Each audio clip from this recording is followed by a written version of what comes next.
kung sa pelikula, yung pre-trial parang teaser. So may inaabangan kami ron. Ilan ba yung surprise witnesses or evidences na ipapasok ng prosecution? Unang-una, wala pong surprise witness na ipipresenta ng prosecution.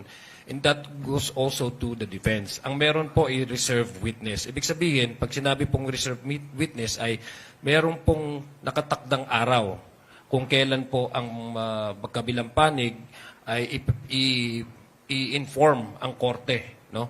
3 days ma-inform ang korte at magbibigay po ng general description kung alin po, sino po, at alin sa artikulo ito ipapresenta itong witness na ito para hindi po magkagulatan sa trial. No?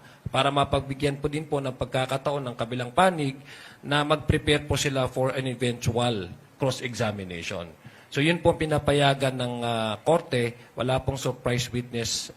Meron pong way ang bawat panig na magkaroon ng reserve.